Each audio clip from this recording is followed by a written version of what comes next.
حضرت ابو ہریرہ رضی اللہ تعالیٰ عنہ سے روایت ہے، رسول اللہ صلی اللہ علیہ وسلم نے فرمایا، جس کام کا میں تمہیں حکم دوں اس پر عمل کرو اور جس سے منع کروں اس سے باز رہو۔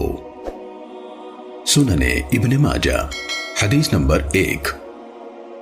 حضرت ابو ہریرہ رضی اللہ تعالیٰ عنہ سے روایت ہے، رسول اللہ صلی اللہ علیہ وسلم نے فرمایا، جب تک میں تمہیں کسی معاملے میں آزاد چھوڑے رکھوں تب تک تم بھی مجھے چھوڑے رکھو، یعنی بلا وجہ سوال نہ کرو، کیونکہ تم سے پہلے لوگ اپنے انبیاء علیہم السلام سے سوالات کرنے اور پھر ان کے احکام کی مخالفت کرنے کی وجہ سے ہی ہلاک ہوئے، لہٰذا جب میں تمہیں کسی کام کا حکم دوں تو حسب ہمت اس کی تعمیل کرو، اور جب کسی کام سے منع کر دوں تو اس سے رک جاؤ۔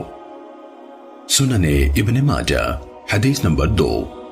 حضرت ابو ہریرہ رضی اللہ تعالیٰ عنہ سے روایت ہے، رسول اللہ صلی اللہ علیہ وسلم نے فرمایا، جس نے میری اطاعت کی اس نے اللہ کی اطاعت کی، اور جس نے میری نافرمانی کی اس نے اللہ کی نافرمانی کی۔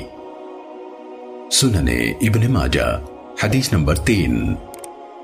حضرت ابو جعفر محمد باقر رحمت اللہ علیہ سے روایت ہے، انہوں نے کہا، حضرت عبداللہ بن عمر رضی اللہ تعالیٰ عنہما جب رسول اللہ صلی اللہ علیہ وسلم سے کوئی حدیث سنتے تو نہ اس میں اضافہ کرتے اور نہ کمی کرتے تھے۔ سنن ابن ماجہ حدیث نمبر 4۔ حضرت ابو دردہ رضی اللہ تعالیٰ عنہ سے روایت ہے، انہوں نے فرمایا، رسول اللہ صلی اللہ علیہ وسلم ہمارے پاس تشریف لائے جبکہ ہم فقر کے بارے میں گفتگو کر رہے تھے اور اس سے خوف کا اظہار کر رہے تھے، تو آپ نے فرمایا، کیا تم فقر سے ڈرتے ہو؟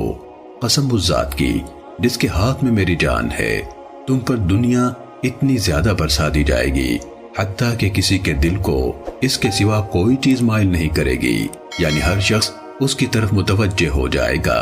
اللہ کی قسم، میں تمہیں روشن چاند کی راتوں جیسی شریعت پر چھوڑ رہا ہوں جس کے رات اور دن برابر ہیں۔ حضرت ابو دردہ رضی اللہ تعالیٰ عنہ نے فرمایا، اللہ کی قسم، رسول اللہ صلی اللہ علیہ وسلم نے سچ فرمایا، واللہ آپ ہمیں ایسی روشن شریعت پر چھوڑ کر تشریف لے گئے ہیں جس کے رات اور دن برابر ہیں۔ سنن ابن ماجہ حدیث نمبر 5۔